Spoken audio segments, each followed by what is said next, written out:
Bonsoir. J'ai le plaisir de vous présenter Jacques André, qui est psychanalyste à l'Association psychanalytique de France et professeur de psychopathologie clinique à l'Université Paris Diderot, Paris 7, directeur du Centre d'études en psychopathologie et psychanalyse. Il est également directeur de la petite bibliothèque de psychanalyse aux presses universitaires de France. Jacques André va nous parler ce soir de la sexualité masculine. Il a écrit plusieurs livres sur ce sujet, dont Les 100 mots de la psychanalyse, que sais-je, La sexualité masculine dans la même collection, que sais-je, et Parole d'homme chez Gallimard. On vous signale également l'imprévu en séance qui vient d'être réédité au Folio. Et je pense que voilà. Et on ajoutera ce qui pour moi et pour beaucoup est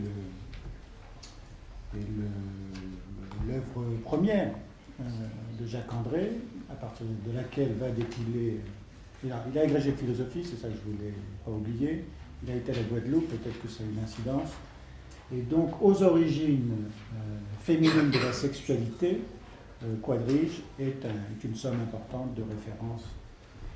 Il faut que vous y alliez vous plonger. C'est à partir de ce livre qu'à mon avis, les autres livres sont des sortes de méandres à partir de cette origine. Alors, il sera discuté par Anne-Marie Smith, que je ne vous présente pas, que vous connaissez en deux mots. Elle est psychanalyste, c'est une grande spécialiste de Virginia Woolf. Vous savez qu'elle a publié déjà la collection Indigo, Virginia Woolf, la hantise de l'écriture, et sort actuellement, toujours dans cette veine, un recueil de textes, Virginia Woolf contemporaine aux presses universitaires méditerranéennes. Elle est HDR en lettres et sciences humaines, c'est relativement récent, il y a quelques mois, vous pourrez la féliciter. Elle est intervenue sur la question de l'immémorial et le texte, entendre, interpréter, traduire, la mémoire dans la langue, entendre, interpréter, traduire, car elle est en effet aussi traductrice. Elle a traduit un certain nombre de textes, dont ceux de Félida, en langue anglaise. Jacques, merci de venir aujourd'hui. Le micro est ouvert. Bien. Donc on m'entend comme ça va? Un peu plus fort, comme ça. On va demander à Pascal de monter le son. Voilà. Vous m'entendez comme ça? Ça va? Voilà. Écoutez, donc bonsoir, merci aux organisateurs et notamment à Maurice Corcos de cette invitation. C'est la première fois que je viens en séminaire, même si j'en ai souvent et beaucoup entendu parler. Bien. Et même si je suis venu dans d'autres circonstances à l'IMM, mais ici c'est la première fois. Voilà. Donc je vais être à peu près fidèle au titre et en même temps avec une certaine liberté d'improvisation un petit peu par rapport à ce qui est annoncé. L'idée c'est bien psychanalyse et littérature, c'est bien sûr au cœur de ce séminaire.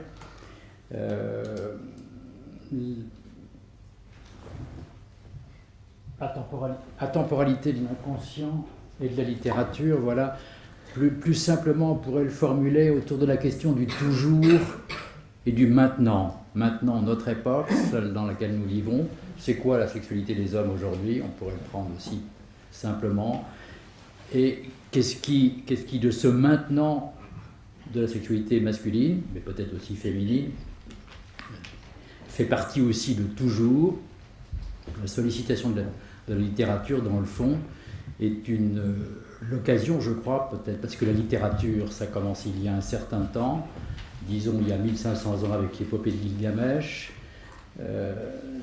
C'est un ensemble de textes qui nous parlent d'un certain nombre de choses et qui peut-être évoquent un certain nombre de constantes, avec la possibilité à partir de ces constantes, comme cela, de voir notre époque au prisme précisément de cette littérature et de ses constantes. Bien, donc je vais essayer de ne pas être trop improvisé quand même, mais malgré tout je souhaitais garder comme ça un fil assez libre.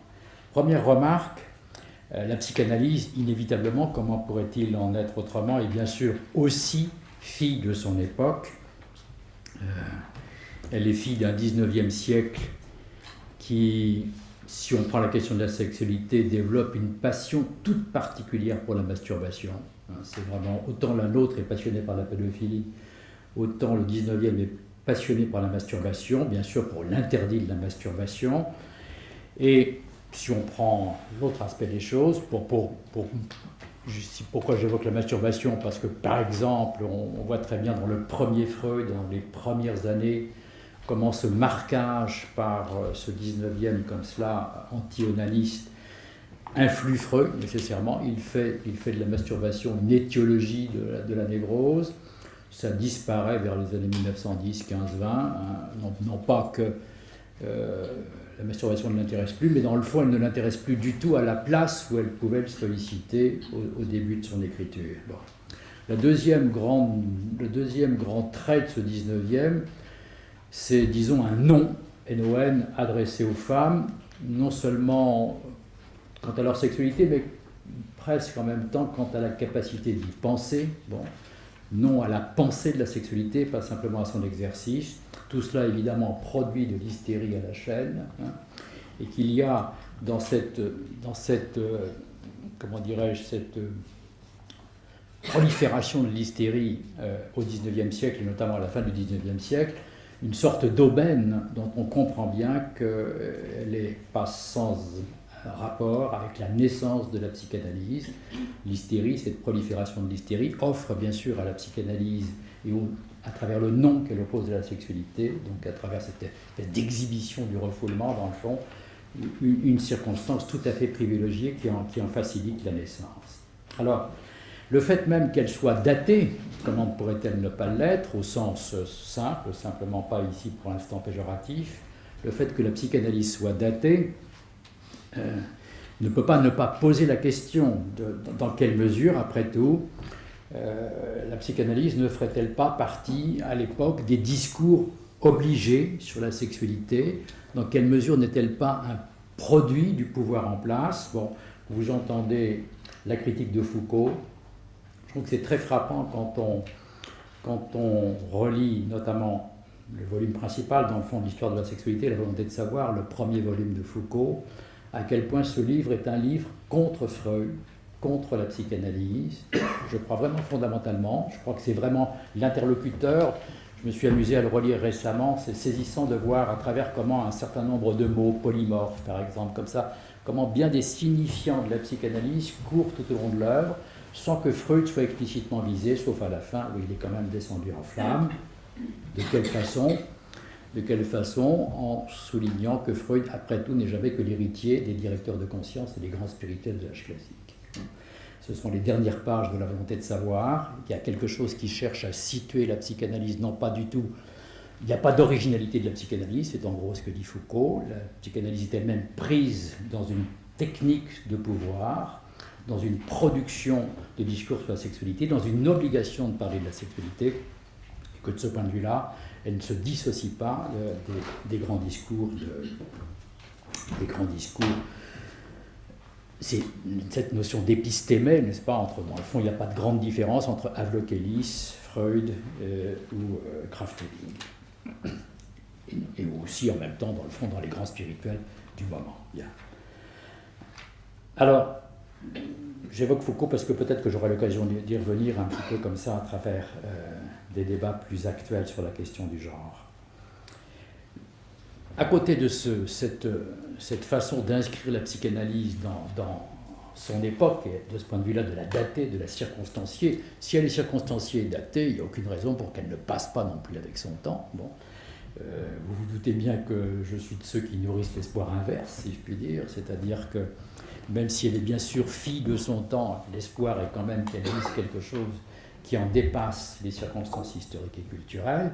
C'est la deuxième hypothèse, c'est l'hypothèse inverse, celle d'une découverte de Freud révolutionnaire, si le mot n'est pas trop fatigué, découverte de l'inconscient, non pas que ça n'existait pas avant, mais évidemment il y a un discours qui est quand même nouveau, non pas l'inconscient au sens générique du terme, non pas l'inconscient cognitif, mais bien de ce lieu psychique fondamentalement inacceptable, caractérisé par l'inacceptable, caractérisé par une extrême violence, au fond, donc en tout cas potentiellement une extrême violence, et qui ne vit psychiquement que d'être écarté, que d'être tenu à l'écart sur un mode ou sur un autre. Bien.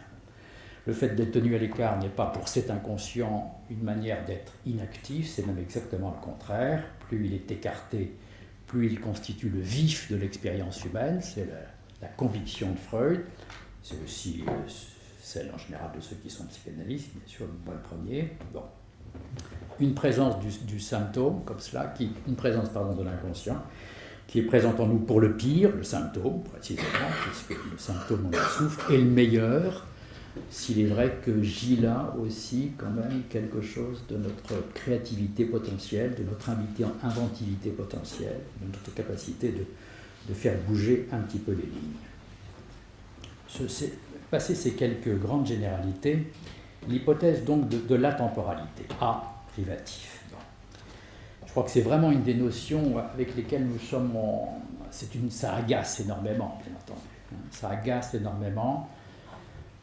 Pas tant l'idée que l'inconscient ignore le temps, mais qu'au-delà de cette ignorance du temps, il y ait quelque chose dans cette atemporalité qui marquerait l'expérience humaine de tout temps et pour toujours, d'une certaine façon, au-delà même des circonstances particulières, le fait qu'il y aurait en nous, à travers nous, quelque chose qui ne bouge pas, pas qu'il y aurait cette espèce de fixité, de permanence et de force comme cela, qui, même si ce n'est pas indépendant des grès culturels et historiques, tiendrait quand même par-delà ces modalités, ces variations. Alors je crois que ça ne fait en aucune façon de l'inconscient une transcendance.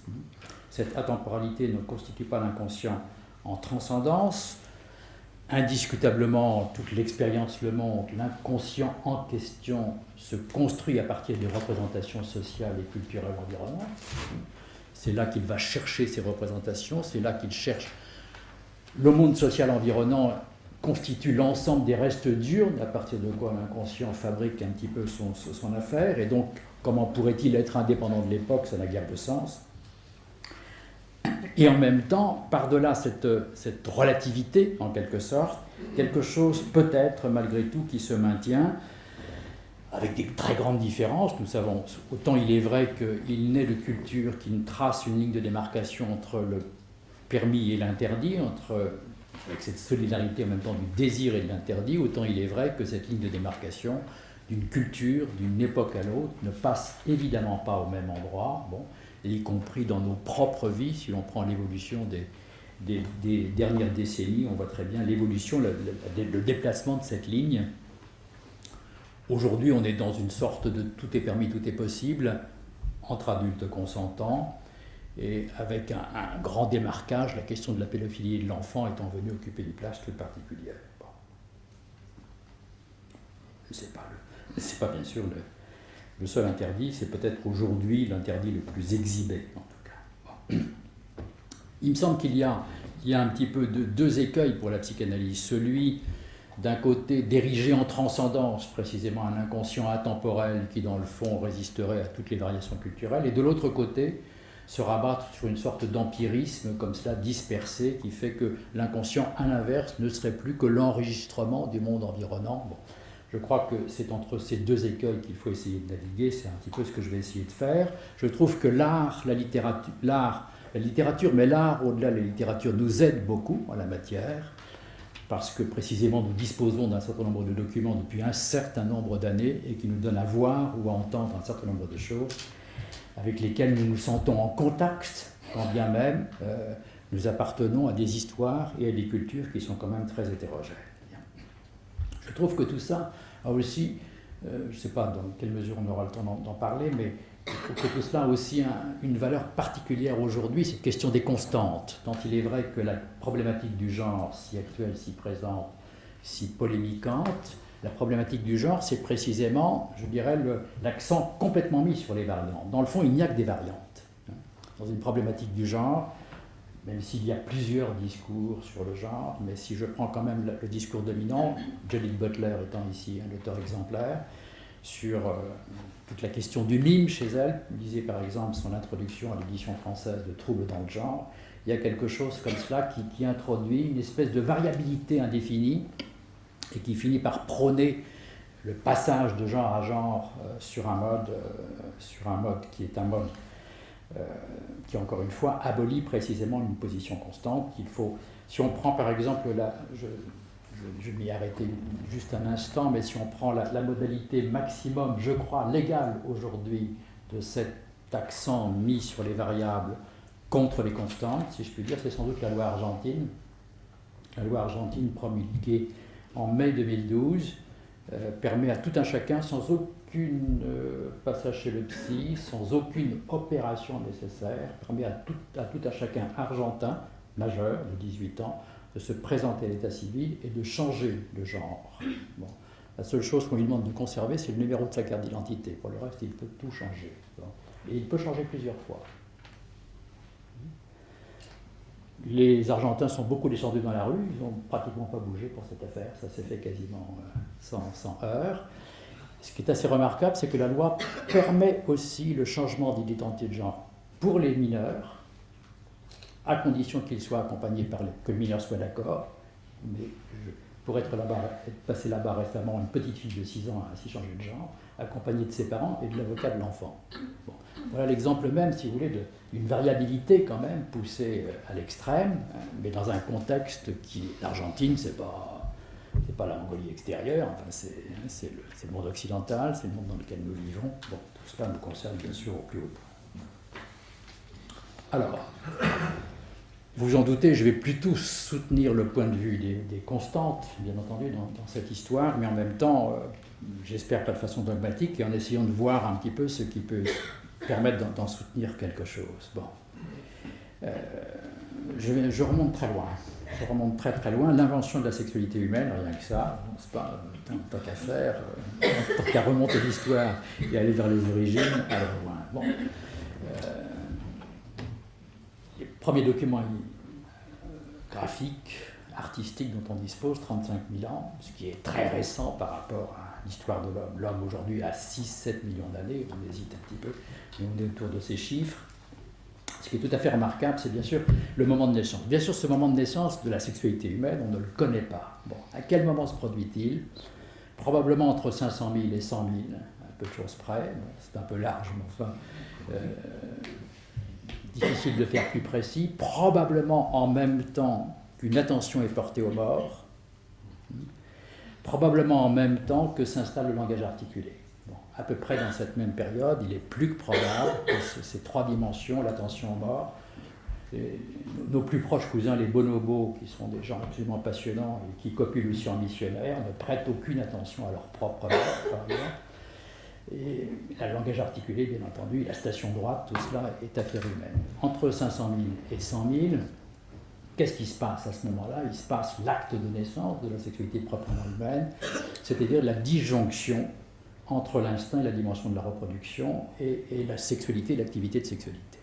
L'activité sexuelle devient, chez la totalité des primates, sauf l'homme, l'activité sexuelle est strictement limitée à la période du rut chez la femelle. Bon, il y a bien sûr des petites activités diverses et variées autour et à côté, mais très peu. Il reste qu'il y a une organisation qui demeure essentiellement fixée sur le rut de la femelle. Bon.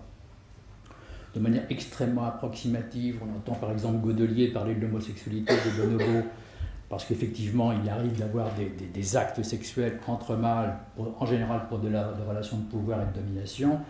Le mot homosexualité est ici un mot typiquement rétrospectif et je crois complètement erroné. Et pour qu'on puisse parler de l'homosexualité du bonobo, il faudrait qu'un bonobo en face, un bonobo mâle en face d'un mâle bonobo et d'une femelle en rut hésite ne serait-ce qu'une seconde, ce qui évidemment n'est pas le cas. Bon. Donc on n'est pas du tout dans un choix d'objet homosexuel, on n'a pas la séquence qui pourrait constituer l'homosexualité, on est sur des pratiques, des choses comme cela, mais homosexualité est un mot qui ne convient pas. Bon. On a donc l'acte de naissance, c'est quand même véritablement celui-là, c'est-à-dire la sexualité devient indépendante de la reproduction. Voilà une constante, voilà indiscutablement une constante, bon, avec une note toute particulière que c'est sur le corps de la femme. C'est sur le corps de la femme que cette disjonction s'opère, c'est dans le corps de la femme que cette disjonction s'opère, c'est elle qui est porteuse de la disjonction, je dirais, de façon élective, aux origines sexuelles, aux origines féminines de la sexualité. Voilà, il y a quelque chose qui se joue, même si bien sûr l'homme est tout autant concerné, mais pas tout à fait exactement au même titre. Ce qui est remarquable, je crois aussi dans ce moment, l'art, bon, il y a sans doute déjà aussi des productions dites artistiques, mais on ne les a pas conservées tout simplement parce qu'il y a un problème ici de la tenue des matériaux. Ce qui est remarquable, moi j'avais été très frappé, je suis ici, bon je ne suis pas paléontologue, je suis ici en particulier un très très beau livre, qui est celui de Jean-Paul Demoule, qui s'appelle Naissance de la figure, je vous invite à regarder, qui est un texte remarquable. C'est un élève de Leroy-Mourant, Leroy-Mourant étant bien sûr l'autre grande figure sur ces questions. Le livre de Demoule est chez Azan, c'est donc un livre d'art avec des illustrations et en même temps un texte superbe.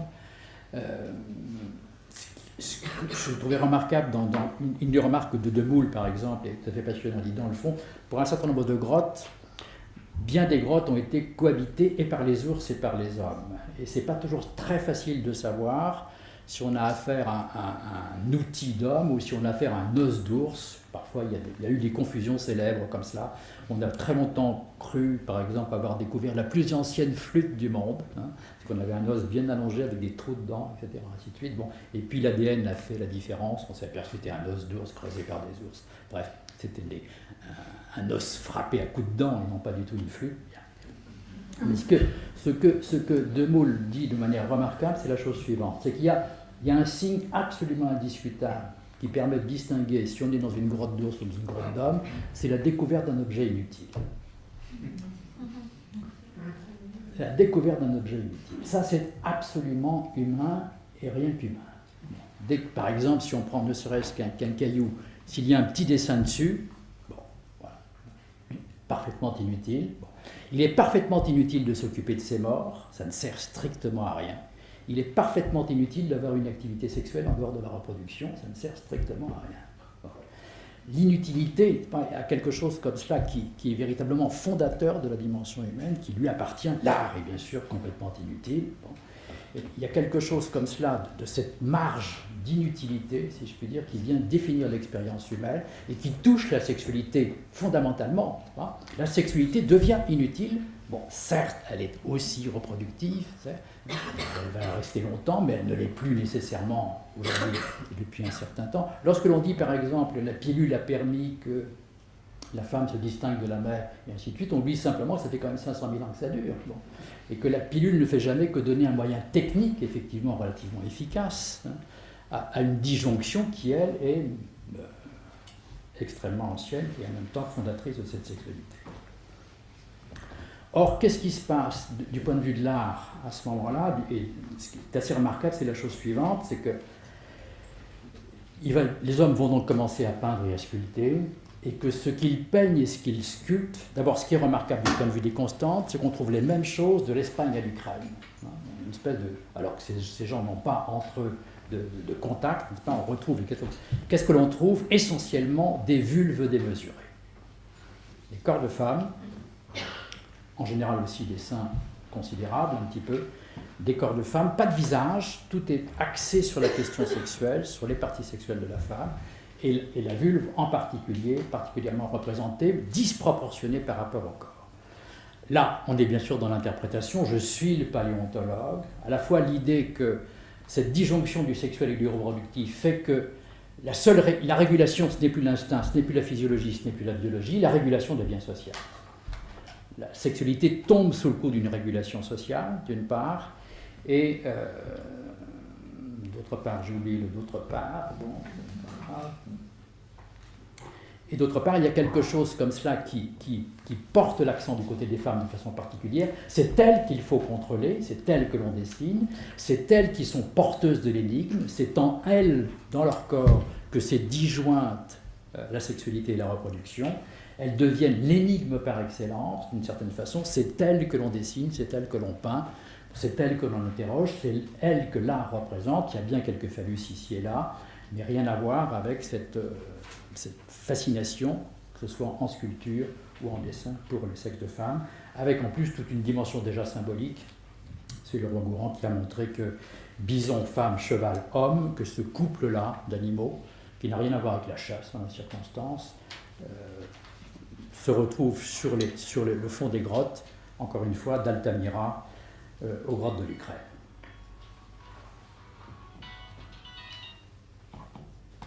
Alors, je crois qu'on a, voilà, dans l'inventaire des constantes, et vous allez voir que ce n'est pas sans rapport bien sûr avec la sexualité masculine, je vais y venir, mais que dans l'inventaire des constantes, il me semble qu'il y a quelque chose là qui est contemporain, bien sûr l'interprétation à l'appui, des mesures de la sexualité féminine.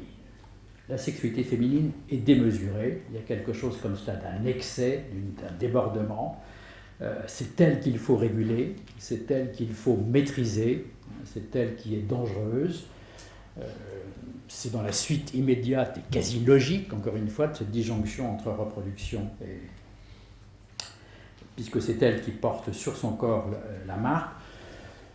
Il me semble assez raisonnable de concevoir que, au-delà même des groupes de primates et des logiques de mâle dominant, qu'il y a quelque chose de la domination masculine, aussi de cette constante de la domination masculine, qui s'enracine dans la naissance de la sexualité humaine.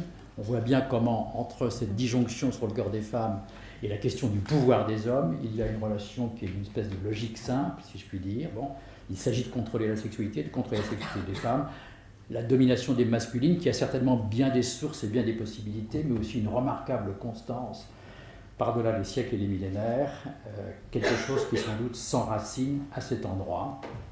C'est remarquable comment, dès les premiers documents, depuis la déesse Inanna de l'épopée de Gilgamesh, donc le poème épique le plus ancien connu, en passant bien sûr par Hélène de Troie et compagnie, comment le crime sexuel, la femme et le crime sexuel ont une partie liée profonde, et comment, en face de cela, la domination masculine est comme une précaution et en même temps, bien sûr, une réaction. Cette dimension, pour donner quelques états extrêmement rapides de ce qui me semble être une constante, cette représentation de la démesure de la sexualité féminine, bien sûr, Ève, c'est pas la peine d'énumérer tous les mythes possibles et imaginables, Tirésias, tout le monde connaît, c'est pas la peine non plus d'y venir sur les 10 parties de la jouissance, mais ce qui est absolument plus remarquable, peut-être, alors Messaline, etc., et puis Baudelaire, voilà, Baudelaire.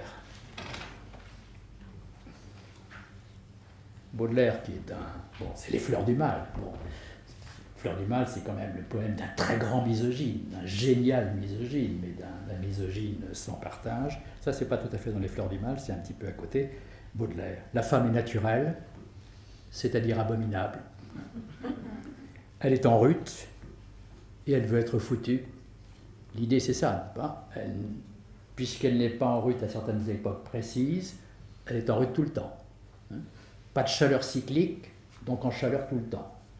Cela court sur la Inanna, épopée de Gilgamesh, vous trouvez exactement la même chose. Il y a quelque chose comme cela, d'une déesse qui demande mais qui labourera mon champ, où est la charrue, quelque chose d'une impatience. La femme ne sait pas, je continue Baudelaire, la femme ne sait pas séparer l'âme du corps. J'ai toujours étonné qu'on laissât les femmes entrer dans les églises. Quelles conversations peuvent-elles tenir avec Dieu ? Un peu plus bas, un peu plus loin, là cette fois les Fleurs du Mal. Ô fangeuse grandeur, sublime ignominie, tu mettrais l'univers entier dans ta ruelle, machine aveugle et sourde, en cruauté féconde, vil animal, tu connais la caresse qui fait revivre les morts. Bon. Toutes les Fleurs du Mal sont bien sûr, pas la peine d'y insister longuement, dans cette même veine, dans cette même passion, comme cela, que le personnage de Marie Dorval représentera beaucoup pour Baudelaire, pour Vigny aussi, puisque c'est la femme des poètes.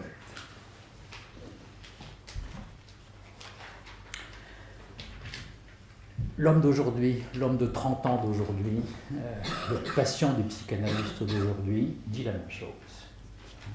Il dit la même chose, il le dit évidemment autrement, chacun à sa manière, un petit peu, etc. Il dit par exemple, jeune homme de 30 ans, complètement dans la vie d'aujourd'hui, qui est avec sa copine, la nouvelle, lequel il a une relation comme ça forte qui s'installe, repas à table, il devine dans les yeux de son ami le désir qui est le sien et le désir dont il est l'objet. Et bon, ça l'impressionne quand même un tout petit peu, et en séance il traduit la chose suivante: ce serait quand même plus facile si de temps en temps elle disait « oh non, oh non ».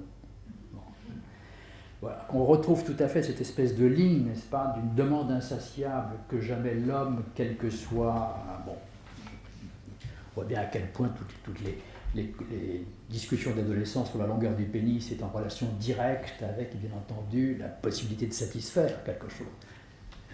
Est-il assez long pour que... Bon. Petite chose un petit peu amusante, c'est quand même assez drôle de voir que la théorie psychanalytique, si je puis dire, ne sort pas indemne de ce fantasme-là, fantasme typique d'homme. On reviendra peut-être sur les sources du fantasme par la suite, mais comment la théorie psychanalytique elle-même ne sort pas indemne de cette fantasmatique d'une femme insatiable, Lacan, et la jouissance au-delà du phallus. Il y a là quelque chose, je dirais qu'il n'y a pratiquement pas une ligne à changer entre le fantasme de Tirésias et la théorie de Lacan sur cette question. C'est la même chose.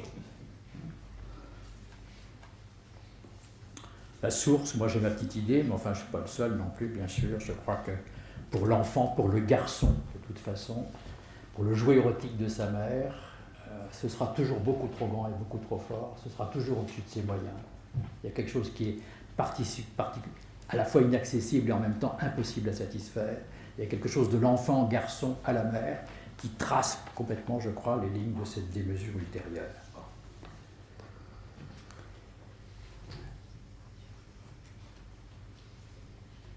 Je m'aventure un petit peu plus de façon plus resserrée. Vous me direz le temps que je parle, c'est pas trop. Non.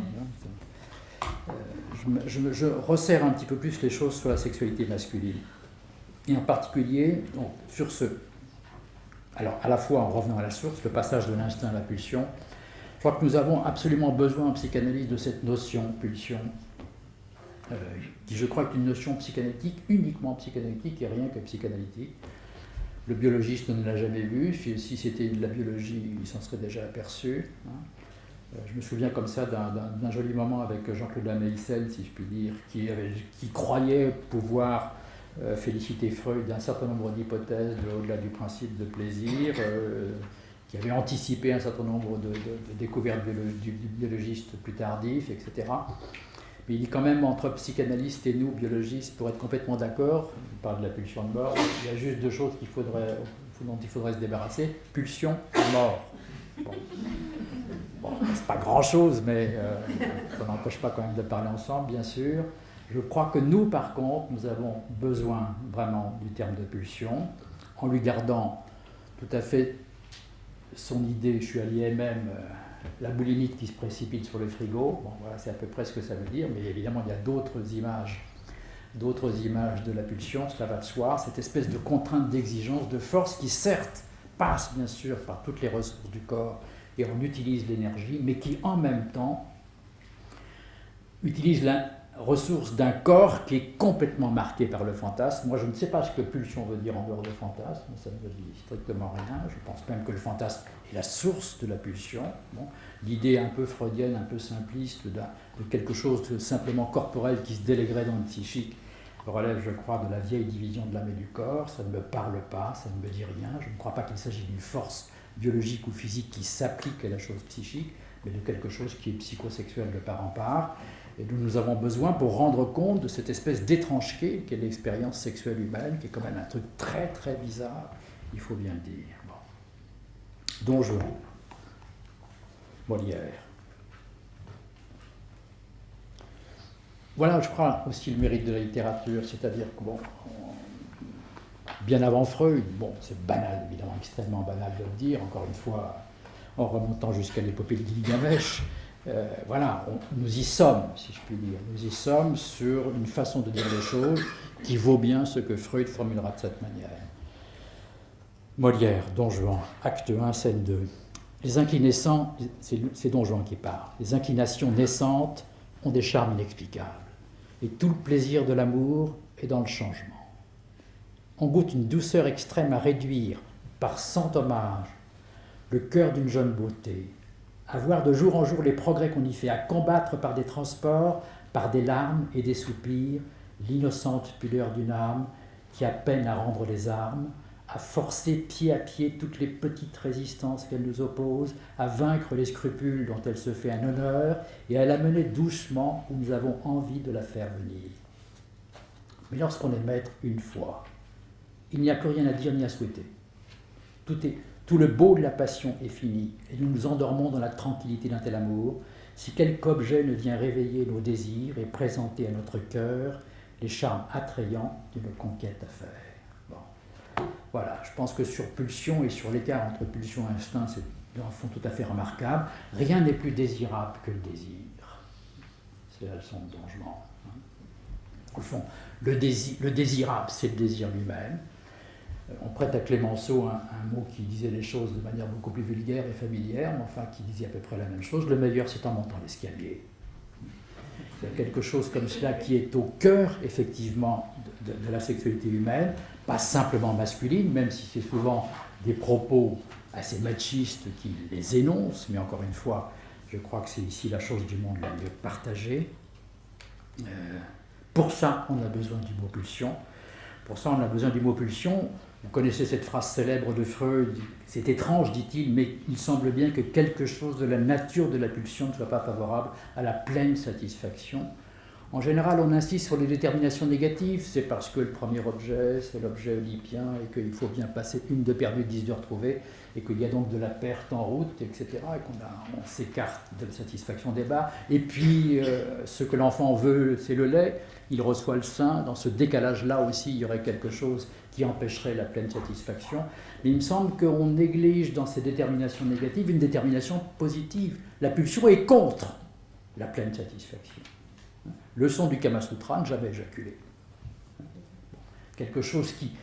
Le Kama Sutra, comme l'ensemble des arts erotica de l'Asie, sont des arts du désir, précisément, de la culture du désir, de l'entretien du désir, et non pas de la satisfaction et de son épuisement, avec éventuellement son caractère dépressif. Contre la décharge. Et ici, il y a quelque chose. Je crois que Freud ne mènera jamais tout à fait comme cela jusqu'à son terme. C'est-à-dire que, mais en même temps, c'est quand même bien lui qui nous y conduit, si je puis dire. Il y a 500 000 ans, ou il y a 100 000 ans, disjonction de la reproduction et de la sexualité. À partir de la psychanalyse, mais bien sûr on le saisit avant, mais c'est quand même lui qui nous le dit mieux que personne, disjonction de la sexualité et de la génitalité. Ici, la disjonction n'est pas la même, parce que la sexualité humaine continue à être aussi génitale, bien entendu, bon, mais en même temps, elle n'est pas que génitale, il s'en faut beaucoup. Bon, il y a donc là, c'est assez curieux d'ailleurs de voir à quel point Freud mettra, je crois que c'est en 1924, c'est dans le problème économique du masochisme, que enfin, n'est-ce pas, il s'aperçoit, si je puis dire, que tension et plaisir ne sont pas incompatibles, bien au contraire. Toute l'idée de Freud jusqu'en 1924, c'est que tension égale déplaisir. Ce modèle-là qui dit décharge égale plaisir est un modèle complètement génital, alors que les préliminaires, à l'évidence, montrent le contraire, bien sûr. Plus la tension est grande et plus le désir et le plaisir est grand. Bon. Cette conjugaison-là, propre à la sexualité humaine, est effectivement aussi la contribution de la sexualité non génitale à la sexualité. Bien. Mais avant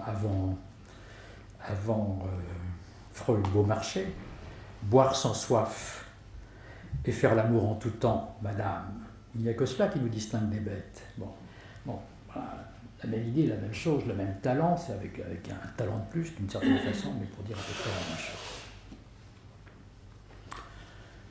Quand on s'interroge aujourd'hui à partir de, je le fais cette fois davantage à partir de la clinique du psychanalyste, quand on s'interroge sur le toujours à l'intérieur du maintenant, le maintenant évidemment, si on prend le maintenant de Freud et notre maintenant, l'évolution est considérable, les comportements, la vie sexuelle des adultes n'est évidemment pas la même, elle a beaucoup bougé, ça ne veut pas dire qu'elle ne soit plus du tout la même, mais il y a quand même beaucoup d'évolution, ça va de soi.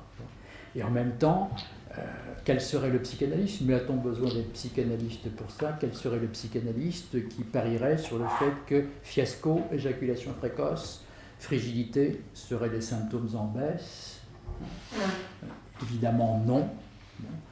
Ces signes, ces indices, ces symptômes de la conflictualité psychique, du caractère conflictuel de la sexualité humaine, c'est là aujourd'hui comme hier, ça n'a pas bougé d'un pouce, quelles que soient les modalités dans le fond de la vie sexuelle, bien sûr très différemment d'un sujet à l'autre, mais intactes dans le principe. Je prends une phrase d'un homme qui écrit comme on écrit aujourd'hui, Houellebecq, Plateforme, le début de Plateforme à la page 124. Mon père est mort. Devant le cercueil du vieillard, des pensées déplaisantes me sont venues. Il avait profité de la vie, le vieux salaud. Il s'était démerdé comme un chef. T'as eu des gosses, mon con, me dis-je avec entrain. T'as fourré ta grosse bite dans la chatte de ma mère. Bon. Voilà. Donc, les temps ont changé, la littérature n'est plus la même. Avec ça, on a le Goncourt, ou presque. C'est comme ça qu'on doit écrire aujourd'hui si on veut être primé. Donc les obligations sociales ne sont plus les mêmes, la contrainte surmoïque a changé, mais elle est toujours la même, elle ne s'exerce pas au même endroit, pas de la même façon. Mais on connaît Houellebecq, par ailleurs, qui n'est pas sans charme dépressif, et le roi du fiasco. C'est-à-dire que ce n'est pas parce que l'on formule d'une certaine façon quelque chose comme cela d'une scène primitive, je dirais, qui aurait complètement échappé au refoulement, et on pourrait tout dire, tout penser, tout imaginer, d'une sexualité qui deviendrait elle-même complètement émancipée des formes symptomatiques et conflictuelles, n'est évidemment très loin du compte. Houellebecq a le mérite, si je puis dire, de porter l'inverse, n'est-ce pas? C'est-à-dire, je me souviens comme ça, c'était assez amusant, c'était un peu lointain, mais qui ne manquait pas d'humour. C'était une émission d'apostrophe, Pivot. Ce jour-là, Pivot, qui, vous le savez, réunissait donc un certain nombre de gens qui n'avaient pas grand-chose à voir les uns avec les autres. Ce jour-là, il y avait Jean Laplanche, qui présentait le premier volume des œuvres complètes de Freud, qui était invité pour ça, et puis il y avait Jean Lédernalier, qui devait présenter sa version de son journal du séducteur, etc., toutes ses conquêtes féminines, on ne savoir que faire. Bon. Et puis Laplanche dit, sans vouloir se moquer, mais avec la simplicité bourguignonne et psychanalytique qui était la sienne, dit ce qui m'a surtout, s'adresse à Jean Lédernalier, dit ce qui m'a surtout intéressé dans le fond, dans votre bouquin, c'est pas tant les conquêtes, tout ça, toutes ces femmes, c'est les fiascos. Bon. Jean Lédernalier fait un peu la gueule, comme ça, et puis c'est évidemment pas pour ça qu'il souhaite être épinglé. Et puis, Laplanche a ce mot, il dit, mais le fiasco, c'est l'honneur de l'homme. Sous-entendu, la bête n'en est pas capable, l'animal n'en est pas capable, précisément. Hein. Marque de la sexualité humaine. Bon, très joli moment.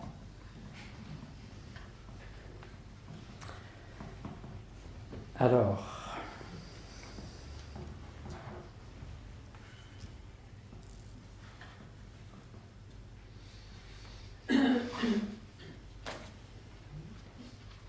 Bon, je suis avec le fiasco. Là aussi, par exemple, parce qu'évidemment, nous sommes sur la sexualité masculine et sur ce qui est un peu le fiasco, c'est l'éjaculation précoce, hein, c'est ça que tu entends? Ah non, non, pas du tout la même chose.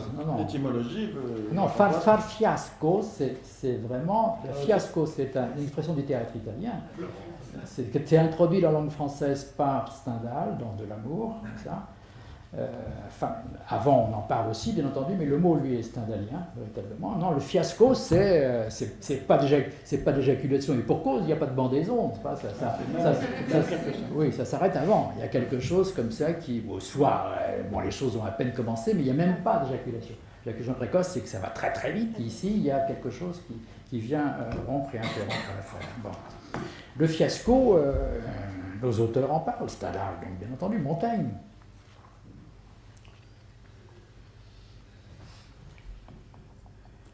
Remarquable, Montaigne, c'est vrai, ces gens comme ça, quand on les relit, c'est absolument extraordinaire, c'est pas l'espèce de talent par rapport à tout, ça et le reste. Bon. Montaigne. Ce malheur, il s'agit, alors c'est pas le fiasco à l'époque, c'est donc l'impuissance provisoire, comme cela. Ce malheur n'est à craindre qu'aux entreprises où notre âme se trouve outre mesure tendue de désir et de respect. Fantastique, n'est-ce pas? Le plus général des rabaissements, texte de Freud de 1912, nous y sommes. Quelque chose qui saisit complètement la conflictualité des courants tendres et sensuels, la difficulté à mettre en relation sur le même objet tendresse et sensualité, à réunir l'objet incestueux et l'objet du moment, quelque chose comme cela. Stendhal dit la même chose d'une certaine façon. Stendhal, s'il entre un grain de passion dans le cœur, il entre un grain de fiasco possible. Plus un homme est éperdument amoureux, plus grande est la violence qu'il est obligé de faire pour oser toucher aussi familièrement un être pour lui semblable à la divinité. Bon, voilà, il n'y a pas la peine de mettre les points sur les i, à quel point il saisit quelque chose comme cela, de la problématique incestueuse à l'intérieur de la sexualité humaine, notamment ici masculine. Alors je voudrais terminer, mais on aura l'occasion de beaucoup parler par la suite, je voudrais terminer avec un auteur sur un thème qui est certainement pas le plus fréquenté dans le fond par la littérature. Bon, si vous avez un petit peu en tête ce texte célèbre de Freud qui est sur le plus général des rabaissements et qui évoque donc ce clivage entre courant temps, les hommes désirent là où ils ne peuvent aimer, ils aiment là où ils ne peuvent désirer. Bon, cette espèce de disjonction entre le désir et l'amour, qui est aussi, je crois, une constante de la sexualité masculine. Ça ne veut pas dire qu'elle ne soit pas négociée plus ou moins bien par certains et complètement... on voit très bien les hommes qui sont dans la division radicale, n'est-ce pas, et ceux qui... Il y avait un joli petit film comme ça qui s'appelait Mafia Blues, je ne sais pas si ça vous rappelle, avec De Niro. De Niro qui est un gangster, un mafieux, un tueur à gages, enfin tout ce qu'on veut. Et il n'arrive plus à tuer tranquille, donc il va voir le psy pour pouvoir se refaire une santé. Et c'est assez amusant parce que c'était aussi le premier patient de Gardiner, qui était un patient de Freud. Gardiner rentre à New York, son premier patient c'est un tueur à gages. Il dit « j'y arrive plus ». Bon, soignez-moi docteur. Donc dans Mafia Blues, il y a De Niro comme ça qui joue ce mafieux.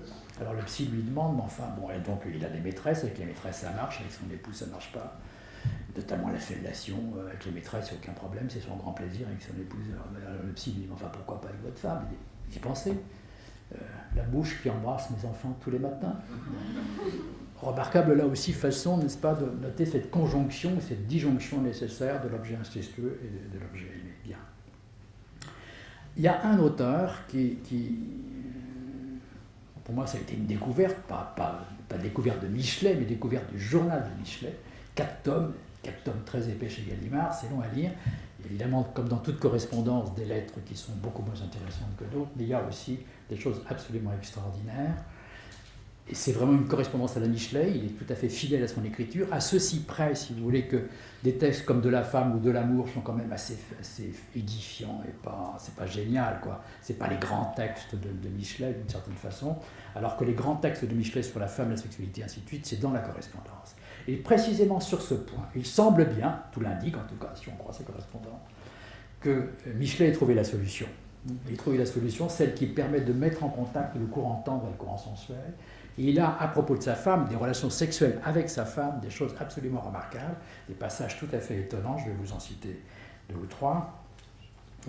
C'est-à-dire arriver à avoir cette espèce, Freud disait dans le fond, pour être heureux en amour, d'une certaine façon, il faut le dire, il faut avoir surmonté le respect pour la femme, hein, cette idée comme cela, et cette familiarisée avec les représentations de l'inceste avec la mère, avec la sœur, cette idée comme ça qu'il faut, dans le fond, pouvoir, pour l'homme, côtoyer un peu les représentations inconscientes, bien sûr, en même temps pour que quelque chose soit pleinement jouable dans la relation sexuelle. Il semble qu'il y avait Ovide qui faisait très bien ça aussi. Peut-être que le premier grand texte sur cette question, sur la conjonction des deux courants, c'est peut-être bien Ovide, comme ça, qui était Ovide est un intrus à son époque, n'est-ce pas? Quignard suppose même que c'est pour ça qu'Auguste l'a envoyé sur le Danube pendant 18 ans d'exil. Ça, c'est peut-être la fable de Quignard, c'est bien possible, mais en tout cas, Ovide accorde à la rencontre sexuelle de l'homme et de la femme une importance qui est tout à fait étonnante à l'époque. C'est pas du tout dans les mœurs, où on se préoccupe fort peu du plaisir des femmes. Michelet écrit donc des choses absolument remarquables, que je vais vous lire un peu rapidement. C'est un petit chapitre du bouquin qui s'appelle « L'érection inventive ». C'est l'expression de Michelet, c'est lui qui a cette... Bon, encore une fois, on a la correspondance. Si vous lisiez De l'amour, il n'y a rien de tel. Hein, c'est passé à la moulinette du refoulement, mais là, on n'y est pas. Chez celui qui n'est point blasé, le seul contact de la personne aimée, le sentiment de sa chair, de sa chaleur, la vue charmante et toujours nouvelle de ce qu'on a vu 1000 fois, ces chastes privautés, les occasions continuelles d'assister aux moments cachés, aux toilettes, aux fonctions obligées de la nature, tout cela, à chaque instant, tire des étincelles. C'est l'assaisonnement de la vie, le sucre et le sel, bien plus, son pénétrant parfum dont elle est comme enchantée. C'est la source inépuisable des rajeunissements imprévus, des réveils dans la longueur, des oublis dans la fatigue. Pour le sursum corda, l'érection, et l'érection inventive, il suffit que le matin, je l'ai baisé au sein, au rein, au pied. Bon, un peu plus bas. Un peu plus bas, enfin, au pied.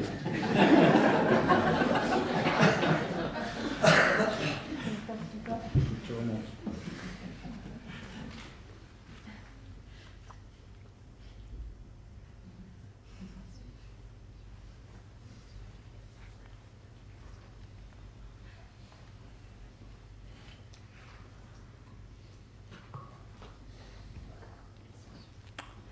Voilà. Il parle de sa femme, Athénaïs. Je ne lui cachais pas hier que j'avais noté, précisé, caractérisé chaque... C'est dans son carnet, comme ça il note. Après chaque coït, je ne lui cachais pas hier que j'avais noté, précisé, caractérisé chacun des moments divins que j'avais eus en elle, tous variés, ou sublimes, ou profonds, ou puissamment magnétiques, avec un sentiment chaud, doux, tendre, charmant du trésor vivant où j'entre. Sa douceur, sa docilité, sa modestie ravissante, et ces petites hontes dont mes exigences trop grandes y ajoutent, à certains jours, mes vifs aiguillons. La honte part infiniment une jeune femme, surtout le contraste d'une vierge, on peut la nommer telle, qui ne s'en dévoue pas moins à subir les jouissances avides, friandes et faméliques d'un amour insatiable. Jouissance, à vrai dire, sans fond, parce qu'on y sent la valeur d'une personne inestimable et l'inestimable prix de l'immolation, de la pudeur souffrante, pudeur qui ne sacrifie par tendresse et veut se sacrifier. Pour le plaisir. Bon, libido dominandi, on est d'accord, mais en même temps, passage quand même assez exceptionnel. Conclusion, je ne résiste pas de vous lire. C'est après un grand moment, une promenade avec Athénaïs au bord de la mer. Ils sont en Normandie, je crois. Il évoque à ce moment-là la grande marée et la mer furieuse. On sait avec quel accent il pouvait parler de la mer. La grande marée, la mer furieuse, elle a tout cassé la nuit. Et le lendemain, la mer rimée, mais en petites rimes, fatiguée de la grande improvisation. La mer, le con de ma femme, mes deux infinis. Voilà. Alors peut-être qu'il y a aussi le fameux jet de tendresse, non? Oui, voilà, oui, il y a le jet de tendresse. Il est là. Il est là, le jet de tendresse. Parlant du sperme et de l'éjaculation comme un jet de tendresse, belle façon de condenser véritablement tendresse et sensualité. Merci beaucoup.